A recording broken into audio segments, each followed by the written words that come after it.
네, 오늘 말씀은 사도행전 20장 13절부터 보겠습니다.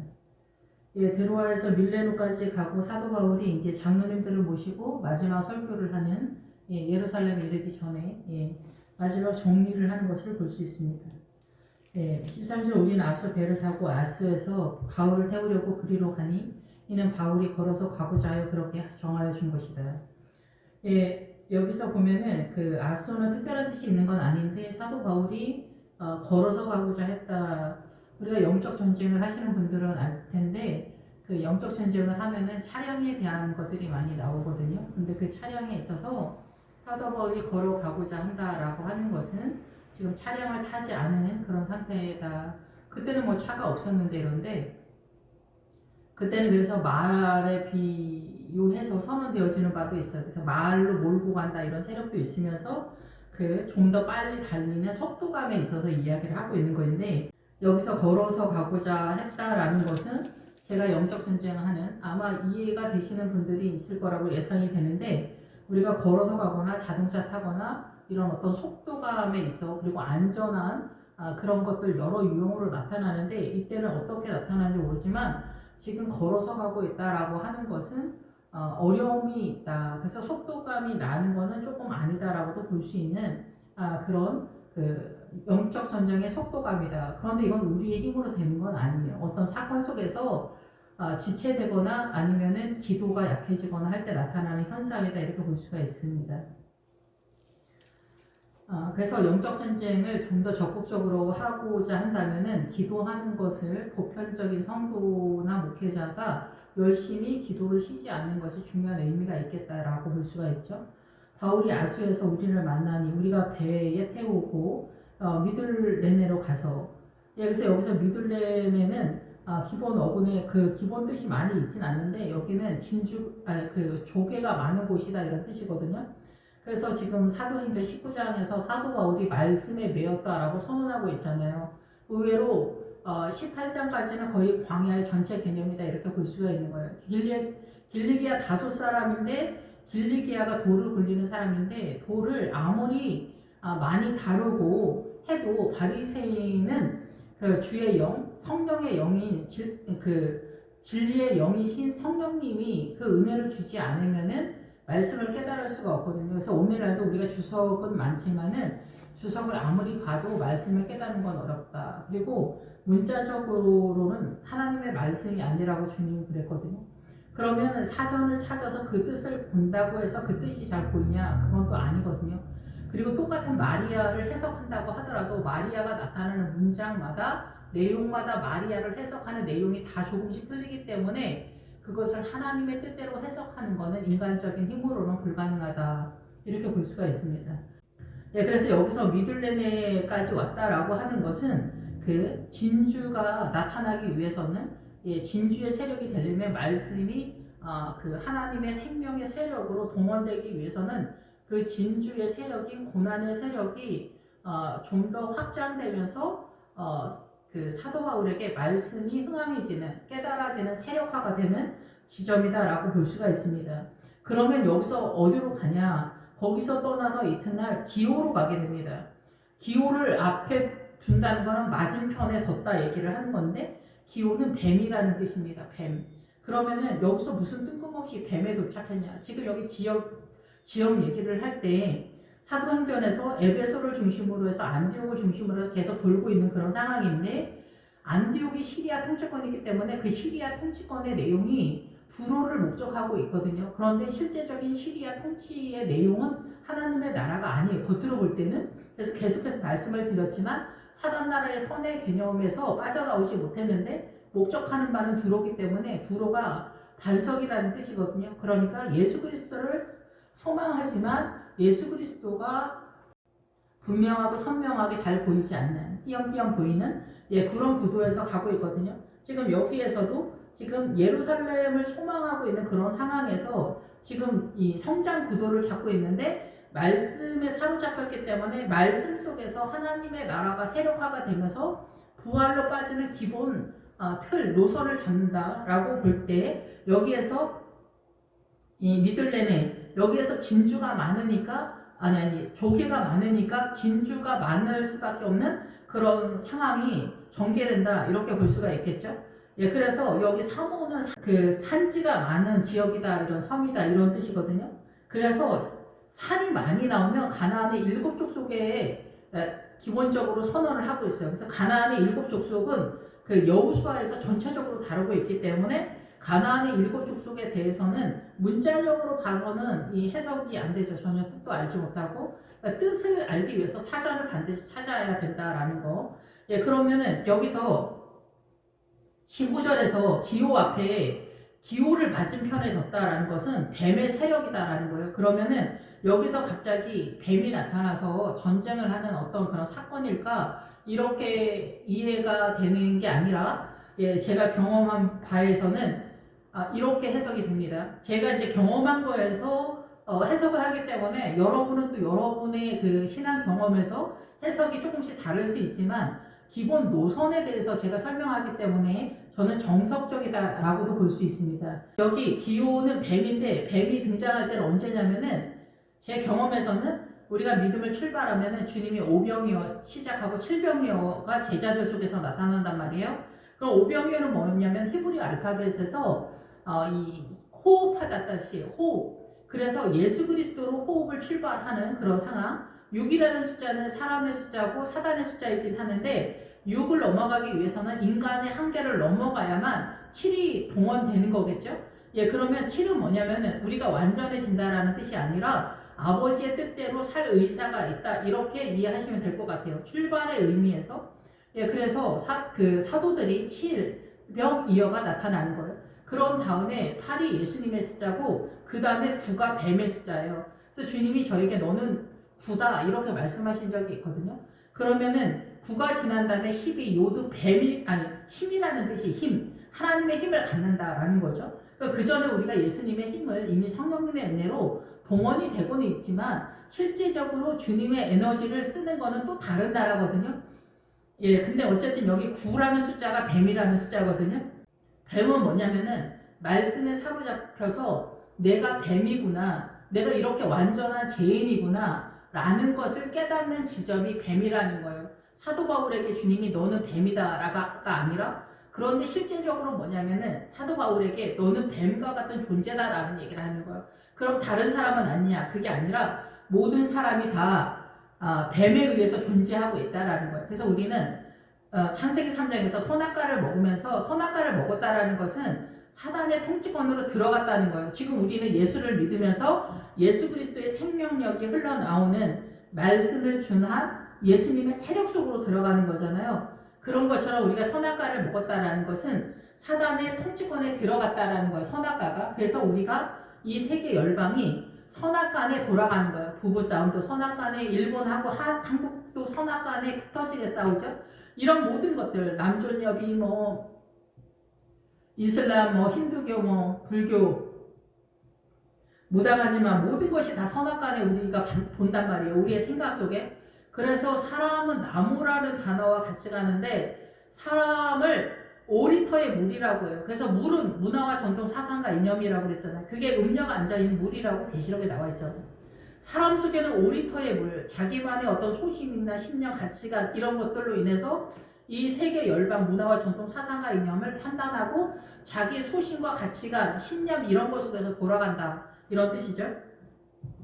그래서 여기서 기호를 맞은편에 뒀다라고 하는 것은 이 사도 바울이 이제 자기가 얼마나 철저하게 사단 나라로 인해 뱀에 의한 존재인가를 깨달았다라는 거예요. 그래서 창세기 3장에서 뱀이 배로 기어 다닌다라는 것은 이 기본 어근에 자기를 높이 고양시키다라는 거예요. 그래서 우리는 사단 나라에서 사단 나라의 선의 개념에 인격적으로 굉장히 자기를 고양시키는 명예와 권위, 위용 이런 것들을 굉장히 소망하는 거죠. 그래서 예수님이 십자가에 죽을 때 사단 나라의 고급한 가치관인 오른편 강도, 명예와 권위 자리, 왼편 강도, 번영과 성공의 자리인 것조차도 우리가 십자가에 내려놓아야 할, 십자가에 못 박아야 할 대상으로서 존재하고 있다라는 것입니다. 예, 그래서 이러한 사단 나라의 선의 개념, 악의 개념은 말할 것도 없지만 우리의 사고 속에서 예, 이러한 개념에 있어서 이 뱀의 세력이 얼마나 너한테 실존하고 너 자체가 이렇게 사단으로 존재하는가 세포 하나하나 다 이러한 것에 대해서 사도 바울이 깨달았다. 그것을 전체적으로 깨닫고 있는 그런 상황이다. 이렇게 볼 수가 있습니다. 이 밀레노는 뭐 특별한 그런 뜻이 나와 있진 않습니다. 그런데 여기서 밀레도의 그 철학자, 어떤 철학자가 탈레스라고 하는 철학자가 이 세상 우주를 물로써 이해했다 이렇게 주석적으로 나와 있는데 이 사람이 이 물을 어떤 식으로 이해했는지를 제가 자세히 살펴보진 않았는데 이 제가 이해하고 있는 성경에서 말하는 물의 개념과 철학에서 말하는 거는 그 약간 차이가 있습니다. 예, 그래서 그 앞에서도 철학 그리스 철학 아덴에서 그리스 철학 나올 때 그런 것들이 다 금욕주의나 이런 것들이 다 사단의 미혹이다라는 거죠. 그래서 종교에서는 금욕주의가 굉장히 많아요. 헌신과 희생 금욕주의 이런 것들이 그 초등학교 때는 괜찮고 훌륭하였는데 지나고 나면 그것이 아닌 그것이 죄라고 하기는 그렇지만은 어리석은 것이다라는 것처럼 나타나는 게 많단 말이에요. 그런 것처럼 구제와 헌신은 안디옥적 모든 것을 통용하고는 기독교의 최종적인 세력이 아니다라는 거죠. 예, 그래서 그 생명책에 들어가는 세력은 아니에요. 그게 늘 말씀을 드리지만 생명책에 들어가는 것은 내가 얼마나 철저한 죄인인가 이런 것들을 깨닫는 것이 생명책에 들어가는 세력이다라는 거죠. 이 하나님의 나라에 대한 이해도 사단 나라의 미혹과 속임의 세력을 깨닫는 이해도 이런 것들이 생명책에 들어가는 절대적인 믿음의 세력이다. 그래서 믿음이란 진리 자체의 전체적인 구도에 대한 얘기를 하는 거예요. 예, 우리가 생각하는 I believe 그냥 나 예수 믿는다. 이게 나의 믿음이다가 아니라 진리에 대한 전체적인 것. 그럼 진리에 대한 전체적인 것이 뭐예요? 창세기서부터 계시록까지 예수님에 대한 것을 선언해놓은 이 말씀과 율법이 나에 대해서 말하고 있다라고 주님이 얘기하잖아요. 그래서 이 성경이다. 성경을 얼마만큼 깨달았느냐. 그것을 가지고 생명록에 기록이 되면서 하나님의 나라에 그 새 예루살렘 성의 이름으로 진입한다 이렇게 볼 수가 있습니다. 이런 상황에서 이 밀레도에 이르렀는데 바울이 여기에서 지체하지 않기 위하여 여기 이 정도 왔으면은 내가 얼마나 죄인인가 뱀의 세력인가 예, 이 뱀의 세력에 있어서도 좀 설명해야 할 것이 모압과 암몬 족속까지 연결이 되면서 이게 좀 더 세력화가 있습니다. 근데 어쨌든 그렇고 예, 그래서 여기서 이제 에베소를 지나서 배 타고 가기로 작정하였다. 지체하지 않기 위해서 어디를 예루살렘 안에 들어가기 위해서 제가 계속 말씀을 드리지만 예루살렘은 지금 우리가 살아가는 민주주의는 그 사단 나라의 보편적 가치예요. 이 민주주의가. 그런데 공산당, 무슬림, 힌두교 이런 거 뭐예요? 사단 나라에 심화되는 거지. 예, 그래서 그리스도의 복음, 정통적인 복음에서 진리를 찾는 거예요.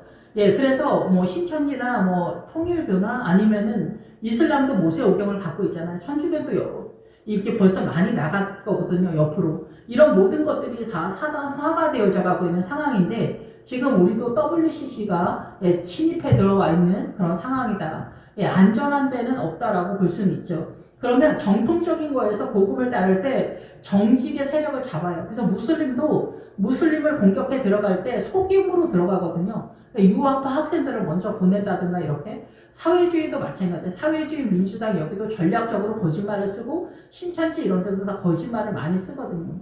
하나님의 나라는 정직의 근원이 됩니다. 이게 모토가 되는 거죠. 예, 거짓의 세계는 다 하나님의 나라예요. 이거를 구분을 못하면 영적 전쟁은 가능하지가 않습니다. 예, 그래서 우리가 살아가는 대한민국의 문화와 전통 이런 모든 사상과 이념 속에 무엇이 거짓인가를 여러분이 구분을 못하면은 전쟁은 못하는 거예요. 내 안에 들어와서 내가 얼마나 사단 나라의 뱀으로 실존하는가를 어떻게 깨달을 수 있습니까? 예, 어른들 이렇게 회개하라고 하면은 바람 피우고 돌아다니고 별짓 다 해도 자기가 뭔 죄를 지고 있는지 모르는 거예요. 뭘 회개해야 되는지 몰라. 얘기를 해주면 더 성질만 낸다니까? 안 된다니까. 회개가 불가능하다고. 주님은 회개가 불가능하다는 거예요. 여자들보다 남자들이 훨씬 더. 죄를 깨닫는 게 이 사단 나라의 현상 속에서도 이해를 잘 못하고 받아들이는 것조차 못하는데 내가 뱀이다? 무슨 수로 깨달을 수가 있습니까? 이 수준에 와야 되는 거예요. 고등학교 2학년 수학을 무슨 수로 깨달을 수가 있어요? 다 풀어서 펼쳐놔서 답까지 알려줘도 보이지가 않는 거예요. 이게 왜 그렇게 돌아가는지 보이지가 않는 거예요. 성경도 마찬가지야. 성경도 뭐 다 설명해주고 어떻게 해도 보이지가 않는 거예요. 이 수준까지 와야 돼요. 그러기 위해서 광야가 동원되고 있다라는 얘기예요. 그러면은 이 광야를 동원되었던 이 광야가 물러나고 예루살렘에 이르는 거 뭐예요? 사단 나라의 보편적 가치가 이 민주주의라고 하면은 정상적인 대한민국 같은 나라라고 한다면 예수님의 나라는 이런 나라가 아니에요. 우리 눈에 보이지 않는 다른 예수님에 의한 통치권에 의한 일반화가 나타나는 거예요. 그게 새 예루살렘 성이고 예수님의 12제자가 기초석이 되는 거예요. 예수님의 12제자가 기초석이 된다는 게 아니라 예수님의 12제자의 믿음의 내용이 기초석이 된다는 거예요. 그러니까 우리에게도 동일하다는 얘기지. 그러면 여기에는 뭐겠어요? 오순절 날 안에 예루살렘에 이르려고 급히 간다. 여기서는 뭐냐면은 사도 바울이 예루살렘에 이르려고 길을 쓰는 거예요. 예루살렘 안으로 들어가려고. 우리 식으로 하려면 새 예루살렘에 들어가야 되는데 새 예루살렘이 뭔 줄 알아야지 뛰는 거지. 말세의 종말에 배리심을 받지 않는다. 저도 옛날에는 종말 신앙 얘기할 때는 그런 식으로 이해를 했는데 그런 게 아니에요. 자기 신앙을 세우는 거예요. 자기 신앙을 거짓말하지 않는 것부터 출발하는 거예요. 기본적으로. 그리고 이 정통적인 교회에서 거짓말하지 않는 거, 다른 사상과 이념에 빠지지 않는 거, 그것부터 출발을 해야 돼요. 다른 사상과 이념이 내 머릿속에 있으면은 하나님의 나라는 밀리기 때문에 그래요. 하나님의 나라가 세력화가 안 되기 때문에. 그래서 그 중에 하나 지금 대표적인 게 사회주의 민주당이라고. 각 나라마다 곡과 마곡의 전쟁이 사회주의 민주당이라고. 여기에 빠지면 안 된다고. 여기 들어가면 얘기는 지금 안 되는 거야. 곡과 마곡이 뭐예요? 곡은 적그리스도고 마곡은 적그리스도의 백성이라는 뜻이에요. 그래서 우리가 전쟁을 뭘로 하는지를 알아야 돼. 그러면 예루살렘 들어가기 위해서 오순절을 소망했다라는 얘기예요. 예루살렘 안에 들어가기 위해서. 그럼 예루살렘 안에 들어가기 위해서는 오순절이 동원되는데 오순절이 동원돼야만 예루살렘에 들어간다는 얘기예요. 그러면 이스라엘의 절기에 있어서 어쩌고저쩌고가 많은데 거기 우리가 맥추절이 있잖아요. 맥추절이 뭐예요? 곡식 한 달을 먼저 주님께 드리는 거잖아요. 그러면 맥추절 해서 우리가 뭐 지금 뭐 맥추 농사를 안 짓는데 뭐 어쩌고저쩌고 많은 말들이 있잖아요. 그런 게 아니라 첫 번째 하나님께 드리는 영의 양식, 내가 말씀을 깨달은 것에 대한 감사를 먼저 주님께 드린 거예요. 그러니까 오늘날 식으로 하면은 대한민국의 기독교에 대한 이해도가 굉장히 좋다라고 저는 생각이 드는데 그게 뭐냐면 지금은 좀 약해져 가는데 부흥회를 했다 얘기해요. 부흥회를 해서 말씀을 먹였다. 그거를 내가 받아 먹었다. 그러면 오순절 날은 뭐예요? 77절. 그래서 오순절 날은 맥추절의 7배라고 본다면은 더 많은 곡식, 밀하고 보리가 들어오는 시기예요. 밀과 초막절, 장막절 여기는 추수감사주리라고 한다면 그럼 여기는 뭐겠어요? 1년 농사 전체를 받아들이는 주님께 농사 잘 짓게 해서 감사하다. 이 얘기가 말하는 게 뭐냐는 거예요. 그게 뭐냐면 1년 동안 하나님 앞에서 내가 깨달은 말씀, 하나님의 나라로 족한 믿음의 내용에 대한 감사 절기니까 여기도 부흥회겠죠. 그런데 이게 오순절은 곡식단이에요. 곡식단. 밀하고 보리가 말씀을 얘기하잖아요. 말씀을 깨닫는 믿음의 자산이 얼마나 되냐 이거야. 그래서 오순절에 해당되어지는 밀과 보리의 추수에, 그러니까 타작마당에 해당되어지는 세력이 될 때 비로소 예루살렘에 도달한다라는 얘기를 하는 거예요. 그러니까 말씀이 흥황해서 깨달은 게 자산이 많을 때 예루살렘에 도달한다라는 거예요. 그러니까 오순절 안에 들어간다는 게 아니라 여기는 예루살렘 안에 들어가기 위해서 오순절이 필요하다는 얘기예요. 그러니까 밀과 보리의 타작마당이 필요하다는 거지. 말씀을 깨닫는 자산이 필요하다는 거예요. 그것이 세력화가 되었을 때 예루살렘에 들어간다는 거예요. 여기서 예루살렘이 새 예루살렘이에요. 예수 그리스도에 의한 새 예루살렘 성에 들어가는 신앙의 세력이 되는 거고 그것이 비로소 크리스찬의 믿음, 예수 그리스도에 의한 믿음의 일반화다는 거예요. 근데 누가 들어가냐는 거죠. 들어간 사람. 사도행전 1장에서 벌써 그것이 선언이 되고 있는 거지. 예루살렘의 세력. 예, 그러면 여기 예루살렘에 살고 있는 유대인들은 뭐냐? 그거는 다른 각도에서 그 믿음 안에 들어와 있지 못하는 사도 바울을 공격하는 세력이 되는 거예요. 사단의 세력. 예, 그런 다음에 바울이 밀레도에서 에베소로 보내요. 교회 장로들을 청해서 마지막 이제 자기가 예루살렘에 올라가면은 예루살렘의 믿음과 부활 신앙을 얻으려면은 죽음과 비슷한 사선과 같은 상태에서 그 죽음을 맞고 부활로 빠진다. 그러니까 최종 마무리가 된다. 마무리가 되면서 하나님의 나라로 출발이 된다 이런 거예요. 그러니까 기본 노선을 여러분이 이해하면 돼요. 두부 자르듯이 뭐 딱딱 이렇게 되는 건 아니지만 어떤 부분은 먼저 가는 게 있고 어떤 거는 뒤처지는 부분도 있다라는 거. 근데 본인의 믿음의 내용에서는 그렇게 하나하나 본인이 여기까지 왔으면 본인이 그 주님과 교제하면서 깨닫는 부분들이 있을 것이다. 그런데 더 위로 승승장구하면서 믿음을 빼지 못했을 때 여기서 나온 것처럼 이리떼한테 먹힐 수도 있다라는 거죠. 그래서 사도 바울이 지금까지 내가 눈물과 겸손으로 여러분에게 말씀을 전했으니 여러분들이 그 말씀을 묵상을 하고 절대 길을 헤매는 일이 없도록 해라. 그런 얘기를 하는 거죠. 그리고 내가 성령에 매여 예루살렘으로 가는데 거기서 무슨 일을 당할는지는 알지 못한다. 그러나 고난과 환난이 있다라는 거죠. 그 예루살렘의 믿음을 확보하기 위해서는 거기에 준한 고난이 있는 거예요. 유치원 애들은 유치원에 가는 것만으로도 그 사명이 충분합니다. 예, 근데 고등학생이 학교를 가는 것만으로도 그 사명이 충분하지 않습니다.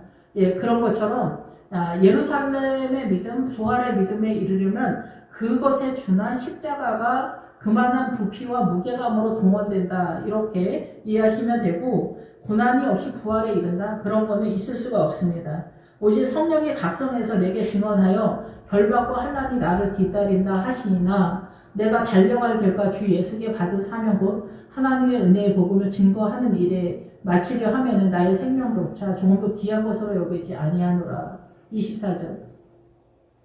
예, 그래서 여기서 이제 달려갈 길 이렇게 할 때 그 계시록 14장 끝절에 보면은 그게 있어요. 예, 그 진노의 포도주를 뭐 낫을 들어서 곡식을 베는데 천사가 낫을 땅에 휘두르면 땅에 포도를 거두고 하나님의 진노의 포도주를 틀에 던짐에 성 밖에서 그 틀이 밟히니 그 틀에서 피가 나서 말 굴레까지 닿았고 1600 스타디온에 퍼졌더라. 그래서 이 얘기는 뭐냐면은 우리가 뭐 다 설명할 수는 없지만은 스타디온이 경기장이라는 뜻인데 1600 스타디온 앞에서도 가끔 말씀드리지만 1000은 예수님 숫자고 600은 사단의 숫자이기 때문에 우리가 이 세상을 살아가는 것에 있어서 예수님을 선택할 거냐 사단을 선택할 거냐 예수님의 통치권 속에서 살 거냐 사단의 통치권 속에 살 거냐 그 얘기를 하는 거예요. 그게 경기를 하는 것과 같다. 사도 바울은 그래서 예수님의 온전한 통치를 위해서 예루살렘을 향하여 뛰는데 그러기 위해서는 오순절, 77절, 맥주 타작마당에 보리와 밀의 타작마당이 준비되어야만 예루살렘에 도달한다라는 얘기예요. 근데 여기에서 성 밖에서 그 틀이 밟히니 할 때 여기 성 밖은 하나님의 보호 밖인 거죠. 그러니까 믿음 밖에서는 그 틀이 밟히다. 이게 뜻을 다 설명하기는 시간이 없고 여기서 말 굴레까지 닿았다라는 것은 뭐냐면은 그 말의 세력은 믿음에 몰아가는 세력이잖아요. 그 말이 빌립보 이런 세력. 굴레까지는 뭐냐면은 억압이라는 뜻이에요. 그래서 이 머리가 얼마나 억제와 억압 속에 있냐 이 얘기를 하는 거예요. 그래서 우리의 사고관에 대한 얘기를 하는 거예요. 우리의 사고관. 그래서 우리가 피를 흘린다. 피를 흘린다라는 뜻이 뭐 이제 어쨌든 그렇지만 그래서 여기서 전쟁은 뭐냐면은 하나님의 도성 밖에서 이 사단 나라에서 하나님의 도성 밖에서 우리의 사고관에 우리의 사고가 예수님을 따를 것이냐 사단을 따를 것이냐 얘기를 하는 거예요. 교회 다닌다 아닌다 나 권사다 장로다 이런 얘기 하는 게 아니에요. 영적 전쟁을 얘기하는 거예요. 문화와 전통 사상과 이념이 얼마만큼 하나님의 나라를 믿음의 내용을 확보를 했냐. 여기 오순절 밀과 보리를 얼마만큼 확보했냐는 거예요. 그래서 계시록 1장에서 말세 임재앙에서 검은말 할 때 하루 한 데나리온에 밀한데 보리 석대 그 얘기가 뭐예요? 말씀을 깨닫는 것을 제대로 해내지를 못한다는 얘기를 하는 거예요. 말씀을 깨닫는 거. 문자적으로만 안다는 얘기를 하는 거예요. 지금 우리도 이스라엘하고 비슷한 거예요. 문자적으로만 알면 이 이스라엘 사람들하고 똑같은 거예요. 믿음의 내용에 진입이 안 되기 때문에 그런 거예요. 그럼 죽는다는 거예요. 인재양을 통과해야만 인을 맞는 거예요. 인재양을 통과해야 인을 맞고 나팔재앙을 통과하고 대적재앙을 통과한다는 얘기예요. 인재양을 통과 못하면 인을 못 맞는다는 얘기예요. 구원의 확신으로 인을 맞는 게 아니라니까. 그래서 여기서 달려갈 길과, 그래서 우리의 달려갈 길은 이 세상에서 이 사도 바울의 고백처럼 뭐 주 예수께 받은 사명, 여기 사명은 뭐냐면 하나님의 나라를 섬기는 거예요. 하나님의 나라를 섬기는 종된 그 마음이에요. 종된 마음. 그래서 여러분이 이 세상에서 주님의 이름을 동원해서 세상을 사모하면은, 세상을 열망하고 세상을 피난처로 삼고 돈을 열망하면은 얘기는 안 된다고 그래. 그래서 우리가 베리집 얘기할 때 그 표라는 단어가 계시록 13장에 나올 때 그게 돈이라는 뜻이에요. 동전 속에 있는 금이라는 뜻이에요. 금 속에 있는 돈이라는 뜻이에요. 금 속에 있는 돈. 그래서 우리의 돈에 대한 열망이 신앙이라는 얘기예요, 결국은. 그러니까 욕심이나 이기심 이런 것도 다 동원되는 거지. 야망, 세상에 대한 모든 것. 이 세상을 위해서 내 생명을 걸잖아요. 죽는 순간까지 돈 타령하다가 죽잖아요. 이게 신앙이라고. 사단 나라에 대한 신앙. 그래서 사단은 자기는 없다고 말하고 거짓말을 칠 정도로 그렇게 우리를 미혹하고 속이는 것들이 생명을 뺏어가는 데 있어서 어마어마한 존재다라는 거죠. 그러니까 뭐가 어떻게 돌아가는지 모르는 거예요. 그래서 이제 너희가 다시는 내 얼굴을 보지 못할 거다. 그 얘기를 하는 거예요. 내 얼굴을 보지 못할 거다. 이제는 내가 부활과 예루살렘의 신앙으로 진입하기 때문에 다시 이 에베소서 주변에서 얼쩡거리지 못하고 다시 돌아오지 못할 거라고 생각을 하게 되는 거죠. 그리고 이 주변에 있는 사람들도 그렇게 얘기를 하면서 28절에 그러면서 이제 여러분 자기를 위하여 또는 양떼를 위하여 산다라. 성령이 그 가운데 여러분을 감독자로 삼고 하나님이 자기 피로 사신 교회를 보살피게 하셨다. 신약의 피는 살인의 피이다 이렇게 하는데 구약에서의 피는 뭐냐면은 예수님의 십자가가 구약에서는 다 십자가의 예시로서 선언이 되잖아요. 그림자로. 그래서 되게 소망적이에요. 그래서 구약에서 육체는 오히려 더 구원을 필요로 한 존재다 이런 뜻이라고 나와 있어요. 근데 이 피는 뭐냐면은 벙어리다, 베어내다, 잘라내다 이런 뜻과 연결이 돼요. 구약에서는. 그래서 신약보다 이 히브리어가 훨씬 더 하나님의 나라의 복음적이다 이렇게 볼 수가 있는데, 그래서 뭐냐면은 내 죄를 십자가 안에서 잘라낸다는 거예요. 자기의 죄를 인정한다는 거예요. 예수 그리스도의 피 안에서만 가능하다는 거죠. 그래서 사단 나라에서는 우리가 감옥에 들어가도 자기의 죄를 깨닫지를 못하고 억울하다고 하거든요. 그런데 우리는 그럼 죄인이 아니냐, 그게 아니라 예수님의 십자가 안에서만 자기의 죄를 인정하고 배워낼 수 있고 깨달을 수 있고 선명하게 보일 수 있다는 거예요. 예수님의 십자가가 아니면은 다른 데서는 자기 죄를 깨달을 수가 없다라는 얘기죠. 내가 떠난 후에 사나운 이리가 여러분에게 들어와서 그 양떼를 아끼지 아니하며, 여기서 이제 해석이 약간 그렇게 볼 수 있는데, 이거를 내가 떠난 후에 사나운 이리가 여러분에게 들어와서 사나운 이리가 탐욕적인 세력이 들어온다 이런 건데, 이 사나운 이리는 탐욕적으로 들어오는데 이게 야곱의 삼촌 나반의 세력인 하얗다, 빛나다, 이런 뜻이거든요. 그렇게 하얗게 되다 막 이런. 그래서 이거를 제가 이제 평상시에 성경을 이해하는 구도에서 설명을 하자면 뭐냐면, 여러분이 일이라고 생각을 하면은 도둑질이나 강도나 바람피우고 돌아다니고 뭐 사기치고 이런 세력이 와서 여러분을 꼬시고 유혹을 하면 여러분 넘어갑니까? 안 넘어갑니다. 안 넘어갑니다, 여러분. 여러분은 어디에 미혹이 됩니까? 여기서 사나운 나반의 세력. 나반의 세력은 부활의 세력이 아닙니다. 가나안의 세력이 아닙니다. 그런데 왜 여기 하야타라는 거에 우리가 넘어가냐? 이 하야타가 사단 나라의 선의 개념이라고 저는 이해를 합니다. 그래서 빛나다라는 거예요. 그래서 우리가 이 세상 대한민국에서 출세하고 성공하고 뭐 하나라도 이렇게 미용실에서 머리만 잘해도 빛나 보이고 멋있어 보이고 일 잘하고 똑똑하고 일처리 잘하고 공부만 잘해도 특목고만 가도 엄청 멋있어 보이잖아요. 이런 거다 얘기해요. 이런 거에 다 넘어간다는 거예요. 빛나 보인다, 하얗게 보인다, 빛이 나 보인다는 거예요. 이 세상에 빛의 세력으로 보인다는 거죠. 그런 것으로 사단이 우리를 미혹한다는 거예요. 사단은 바보가 아니기 때문에 우리가 너무 갈만한 것으로 이렇게 넘기는 거죠. 그러니까 미인이 유혹할 수 있는 거죠. 미인이. 그리고 제비의 기본은 신사라고 우리가 그러잖아요. 예, 그러면 우리가 너무나 훌륭하게 보이는 거예요. 그래서 넘어가는 거예요. 그런 것처럼 여기서 사나운 일일 때는 제일 미혹의 세력은 뭐냐면 사상과 이념이에요. 물의 세력이에요. 문화와 전통 사상과 이념, 빛나 보이는 그 대표 주자가 민주당이고 사회주의다 얘기를 하는 거고, 우리가 일반적인 그 생활에서는 뭐예요? 남존여비의 세력화가 양반 쌍놈이에요. 배운 사람, 못 배운 사람, 돈 있는 사람, 없는 사람 이런 게 남존여비에서 파생이 되는 거예요. 남존여비가 선악과를 먹으면서 여자가 남자의 수하에 들어가는 벌을 받게 되는 거예요. 그래서 앞에서도 민머리 할 때 사도 바울이 머리 깎았을 때 뭐라 했어요? 여자들은 머리를 밀거나 뭐 쓰라고 하잖아. 히잡을 쓰라고 하잖아. 그게 뭐야? 네 생각을 말하지 말라 이거야. 이게 사단의 통치권의 내용이다 얘기야. 남자들 밑에 들어가서 떠들지 말라 얘기야. 시끄럽다 얘기야. 발언하지 말라는 거야. 시키는 대로 하라는 거야. 그래서 말대꾸다. 말대꾸 한다라고 하는 거야. 존재가 없는 거다 이게. 시집 가면은 그래서 남자의 세력 속에 이 시댁 전체가 남자의 세력화가 돼. 그래서 시어머니도 그때서야 비로소 아들을 등에 업고 그 남자가 되는 것 같은 세력을 잡는 거야. 그래서 여자들이 왜 여자를 그렇게 하냐가 아니야. 여기서 비로소 일평생 처음으로 힘을 얻은 거야. 그래서 시어머니가 며느리한테 잡들이를 하는 거야. 자기네 딸들한테는 천사라고 하고 시어머니는 뭐가 돼? 마귀가 되는 거야.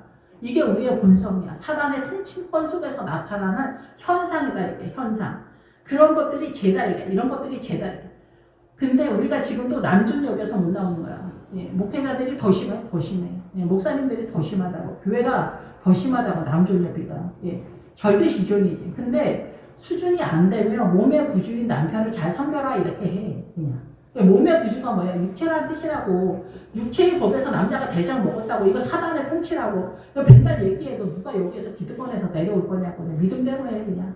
근데 그 아가서에서 보면은 왕후는 60이요 후궁은 80에 돼.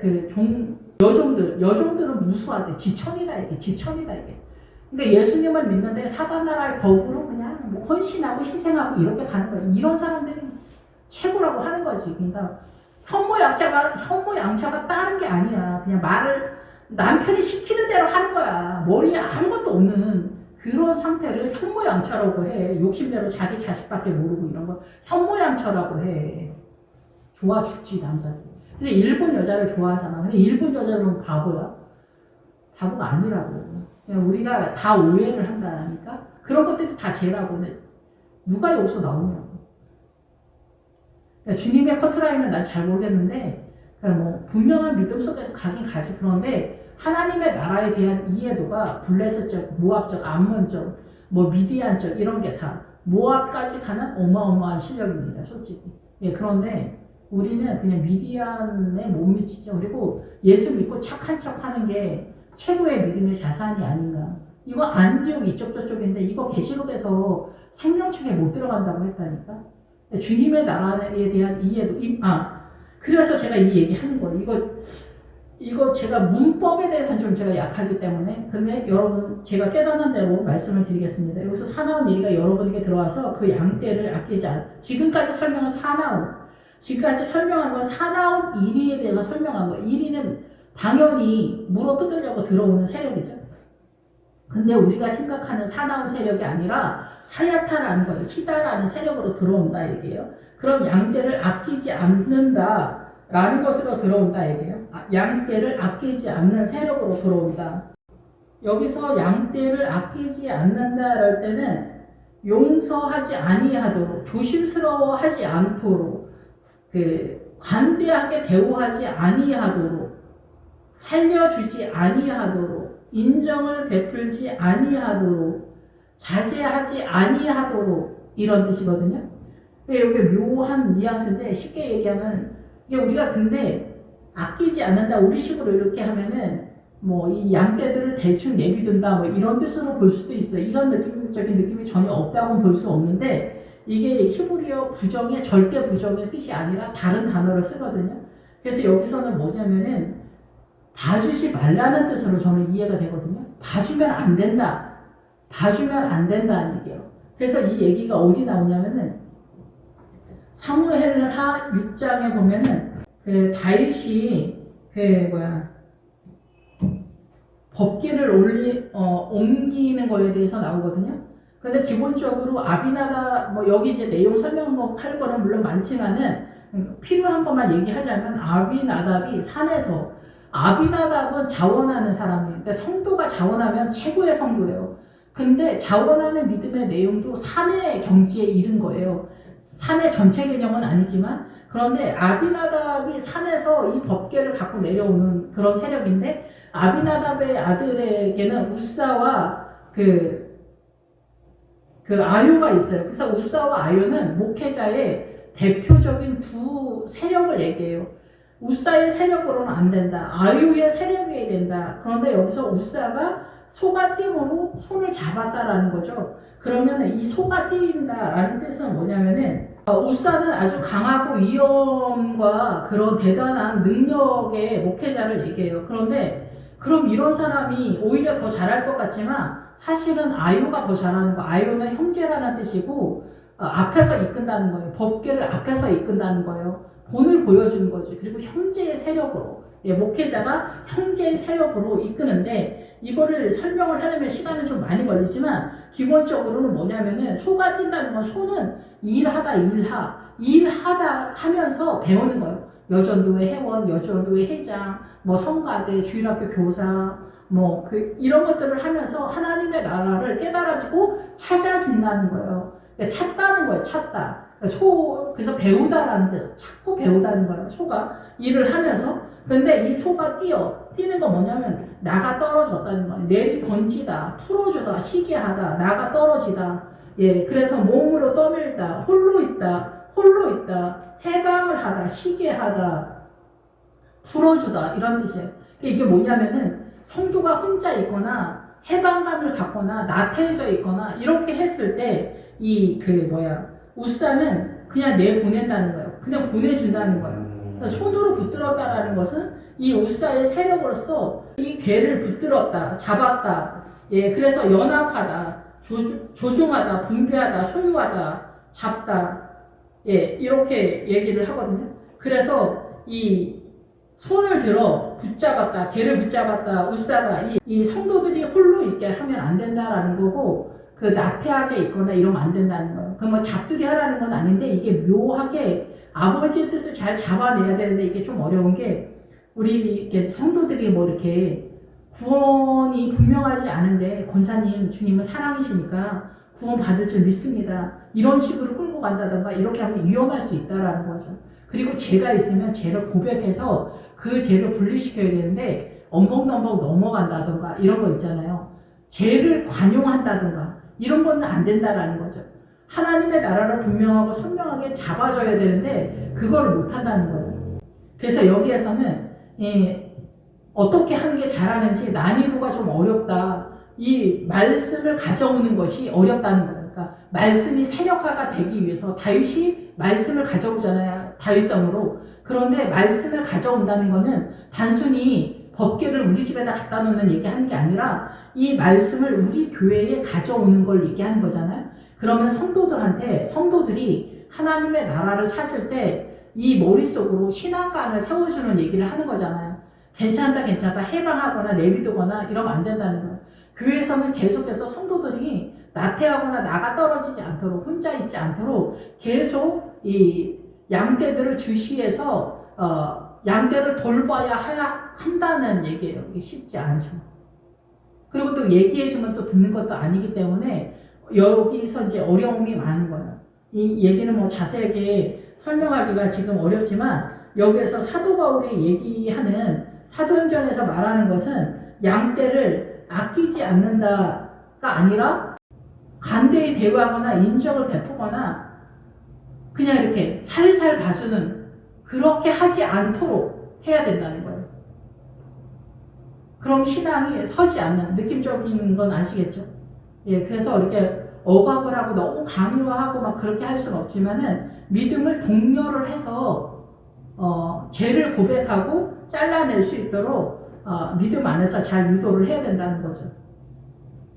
왜 그런데 그렇게 우리가 이렇게 관대하게 하고 인정을 베풀고 조심스럽게 성도들을 다루게 될까요? 그건 여러 가지가 의미가 있지만은 어려움도 있지만 양떼들의 사나움도 있고 우리가 미혹도 있는 거예요. 예, 그래서 이런 부분에 있어서 여러분 스스로도 채찍질을 하면서 자기를 쳐서 복종하는 일에 좀 더 다짐을 해야 되고, 목회자도 이 일에 목사님들의 어떤 잔소리 같은 것들에 대해서 좀 더 받아들이는 것도 중요하다, 이렇게도 볼 수가 있습니다. 예, 그런데 양떼를 잘 살펴라. 기본적으로는 이런데 그 하나님의 나라의 양의 세력으로 해요. 그러니까 우리가 믿음이 조금 좋아지면은 너나 나나 할 것 없이 교만으로 빠지거든요, 기본적으로. 그러면서 잘난 체를 많이 하게 돼요. 선악과는 굉장히 우월한 것처럼 미디안으로 빠지는 경우가 많거든요. 물론 이제 그런 게 없지는 않아요, 원래 기본적으로. 그런데 거기에 정체되면 안 돼. 근데 그거를 깨닫는 게 굉장히 어려워요. 그러니까 사도 바울이 아까 기호에서 자기가 뱀인 것을 깨닫는 게 이게 하나님의 은혜가 아니면 불가능한 거예요. 나 죄인이다, 기본적인 그런 얘기 하는 게 아니에요. 우리의 세포 하나하나 속에 모든 사고, 생각, 말하는 거, 이 문화와 전통, 사상과 이념이 다 사단화되어 있는 것 속에 우리가 살고 있다는 것을 말하는 거기 때문에 그래요. 예, 그래서 그 믿음마다 뭐 성도님들의 이해도는 다 틀리겠지만, 그러면서 제자들을 끌어 자기를 따르게 한다. 여기서 끌어는 빼낸다는 거예요. 제자들을 자기화시킨다는 거예요. 자기 제자를 만든다는 거예요. 큰 교회 목사님들이 이렇게 되기가 더 쉽고, 작은 교회 목사님들도 다 마찬가지예요. 여기서 우사가 강하다, 유형과 권위 이런 뜻이거든요. 아유는 그 사무엘하 6장에서 형제다 얘기해, 형제. 예, 믿음의 세력으로 형제처럼 끌고 간다는 얘기예요. 예, 예수님이 우리를 친구라고 하는 그런 느낌적인 느낌인 거죠. 이게 쉽지 않죠. 예. 그래서 주님의 나라가 아니라 의외로 내 나라가 될 수가 있는 거예요. 그거를 몰래의 장막이라는 거예요. 그러니까 몰래가 섬겼다는 게 우상을 섬겼다는 게 아니라 이 우리의 마인드에 대한 얘기를 하는 거거든요. 이런 것들을 무슨 수로 우리가 알 수가 있습니까? 그리고 어떻게 우리가 이걸 다 설명해 줄 수 있습니까? 예, 중간 어디쯤에서부터는 본인이 예수님과 성령님의 인도하심 속에서 본인의 믿음의 자산 속에서 세워져 간다고 밖에 볼 수가 없는 거죠. 그것을 세력화하지 못했다면 여기서 어그러진 말을 하는 사람들이 일어날 줄을 내가 아노라. 여기 어그러진다라는 말은 그 해석을 잘못한다는 거예요. 말씀을 왜곡하고 그릇되게 한다. 해석을 잘못해. 말씀을. 부자와 거지 나사로에서 나오면 우리가 구제로 빠지면은 해석을 잘못하는 거예요. 그건 하나님의 나라가 아니야. 모든 것을 통용한 거에 들어가기 때문에 부자와 거지 나사로, 부자는 목회자고 거지 나사로는 문둥병 환자를 얘기하는 거예요. 기본 어근이. 그러면 어떻게 돼? 종기랑 연결되기 때문에. 예, 어떻게 하면 우리가 생명을 얻을까? 그 구원의 세력을, 생명의 세력을 전해줘야 된다는 얘기고, 그것을 성도들은 구해야 된다는 얘기를 하는 거죠. 예, 그래서 여기에서 어그러진 말은 그렇게 예수 그리스도의 통로에 있어서 왜곡되고 말씀을 해석을 잘못해서 행위로 빠진다는 거예요. 행위의 통로로 나타나게 된다는 거예요. 그러니까 우리 인간의 인식의 행위로 하나님의 나라를 이해한다는 거죠. 그러면서 이제 사도 바울이 내가 여러분에게 3년이나 밤낮 쉬지 않고 눈물로 각 사람을 훈계하던 것을 기억하라. 이렇게 얘기하면서 32절에 여러분을 능히 든든히 세우사 거룩하게 하심을 이번 모든 자 가운데 기업이 있게 하시리라. 하나님의 나라를 유산 상속받는 거. 이게 뭐냐면 믿음을 얼마만큼 확보했냐는 거예요. 믿음이 확보가 안 되면은 아까 다윗이 법궤를 옮겨올 때 다윗의 부인 미갈이 다윗을 춤을 추고 막 그렇게 하는 거를 조롱하잖아요. 창문 밖으로. 그 얘기가 뭐냐면 미갈이 작은 시내라는 뜻이에요. 그러니까 미갈의 아내, 다윗의 미갈의 아내가 말하는 건 뭐냐면은 제가 깨닫긴 그렇습니다. 믿음이 약한 사람들이 사도 바울의 고급한 믿음을 이해하지 못하고 조롱한다는 거예요. 그러니까 그 뛰고 뭐 춤을 추고 이런 거면은 해산의 수고를 얘기해요. 그 기본 어근이 해산의 수고. 해산의 수고를 하려면 고통 가운데 고난이 심화된, 고난이 흥황한 그런 존재에 대한 얘기를 하는 거예요. 그렇기 때문에 미갈, 믿음이 약한 자가 볼 때는 유난히 그만 떨어, 적당히 믿어, 이런 얘기를 하는 거예요. 이런 사람들이 믿음 좋은 사람들을 조롱하는 거예요. 뭐 헌금을 그렇게 많이 해. 매 예배 때마다 갈 필요가 뭐가 있어. 적당히 해. 막 이런 거 있잖아요. 이런 모든 우리가 가족이나 뭐 이런 사람들이 주변에 뭐 다 이런 얘기 하지. 예, 미갈이 천지다 얘기예요. 다윗의 아내 미갈이 천지다 얘기예요. 예, 그래서 해산의 수고를 하는 부활의 신앙을, 부활의 길을 가는 고난의 십자가를 지고 가는 성도들을 너나나나 할 것 없이 조롱한다 이게요. 예수 안 믿는 사람들이 조롱하는 게 아니에요. 미갈이 조롱하는 거예요. 작은 신에 믿음이 약한 사람들이 그 주변에서 조롱하고 낄낄거리고 적당히 밀치지 해봐라. 예수 믿는다고 설치는 거 봐라. 저 목사님 봐라. 이렇게 얘기를 하는 거. 우리 모두 다, 저도 예전에 뭐 다 그렇게 얘기를 했고 어쨌든 그렇습니다. 그래서 믿음의 길을 가는 것들이 이렇게 우리에게는 비밀이다라는 거예요. 같이 똑같이 예수 믿어도. 그러나 이 모든 하나님의 나라를 든든히 세우러 가고 거룩을 소망하는 여러분들에게, 예, 달려갈 길을 다 가기를 소망하는 여러분에게, 예, 1600 스타디움에 뛰고 있는 여러분들에게 하나님의 나라 유업, 기업이 보장될 거다라는 얘기예요. 믿음의 확보한 만큼 믿음의 자산, 은이나 금이나 의복을 탈취하지 않았다는 것은 은과 금과 은은 구원관이고 금은 신앙관이고 의복은 우리의 문화와 전통 사상과 이념을 어떻게 잊고 있냐 이 얘기를 하는 거예요. 그거에 있어서 내가 하나님의 나라만 꿈꿨다 이렇게 이해할 수 있겠죠. 예, 그래서 여기서 자기가 최선을 다했다. 그래서 주는 것이 받는 것보다 복이 있다 이렇게 얘기를 하는 거죠. 그리고 이 말을 하고 기도를 하면서 다 같이 목을 끌어안고 울고 이러면서 다시는 이제 사도 바울을 보지 못한다는 그런 것 때문에 근심과 염려로 또 이제 헤어지는 그런 상황이 됩니다. 배에까지 그를 전송하니라.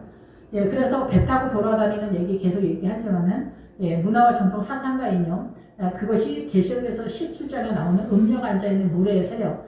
그래서 모든 문화와 전통 사상과 이념이 사단 나라 이 세상 전체의 공격력이라는 거예요. 이 세상 전체를 어떻게 사단이 돌리고 있는가를 깨닫는 거예요. 그 속에서 나는 얼마만큼 철저한 뱀이고 죄인인가 라는 것을 이 사도 바울이 지금 예루살렘을 목전에 두고서 기호에서 자기의 존재에 대해서 깨달았다. 이 기호가 뱀이라는 뜻이기 때문에. 그리고 예루살렘에 도달하기 위해서는 오순절, 예, 바로 그 밀과 보리의 타작마당이 있어야만 예루살렘에 들어갈 수가 있어요. 그래서 계시록의 인지항에서는 검은 말이 한 대날이에요. 네, 뭐 먹을 게 없다는 얘기 하는 게 아니에요. 먹을 게 없어서 굶어 죽는다는 얘기. 지금도 북한 같은 데 다 맨날 굶어 죽는데 뭐. 예, 굶어 죽는 나라 많잖아요. 예, 그 얘기 하는 게 아니에요. 영의 양식을 먹는 그 상태가 되지 못한다는 거. 말씀을 깨닫지 못한다. 말씀을 깨닫는 게 사실 가나안에 들어갔을 때 볶음고식을 먹잖아요. 예, 내 몸에 불이 붙은 것 같은 상황에서야 말씀이 깨달아진다 얘기예요. 포도주 틀에서 기도원이 밀을 깠다는 게 뭐예요? 고난 속에서 말씀이 깨달아졌다 이 얘기를 하는 거예요. 그리고 믿음을 포기하지 않았다 얘기예요. 그 고난 속에서 말씀이 깨달아진다는 거죠. 여러분의 자식이나 속썩이는 자식, 왼수 같은 자식, 왼수 같은 신랑, 왼수 같은 마누라, 왼수 같은 부모, 뭐 우리 가족 때문에 우리가 십자가지 뭐 남의 옆집 아저씨, 할아버지, 할머니 때문에 고난을 받습니까? 우리 엄마, 아버지 치매, 뭐 병들고 자식이 왼수고 집 나가고 왼수 같은 신랑, 왼수 같은 마누라, 왼수 같은 부모가 시천입니다. 이 세상 전체 꽉 찼지. 그런 것을 어떻게 십자가로 내 삶 가운데 전환시켜서 주님의 믿음화 할 거냐. 그게 십자가다 얘기예요. 그게 십자가 뭐 이렇게 뭐 성자, 뭐 헌신, 희생 이런 거 중요한 게 아니라니까.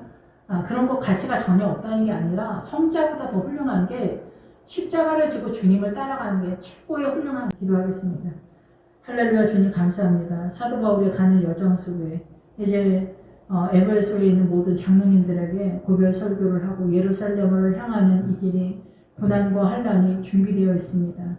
예, 십자가 부활로 들어가는 이 노선에서 그 많은 무게감의 고난을 통해서 예루살렘의 신앙과 부활의 신앙이 열리는 것을 사도 바울을 통해서 저희로 깨닫게 하시고 이 달려갈 길 1600 스타디움의 경기를 하는 저희에게 주님께서 은혜를 더하여 주시옵소서.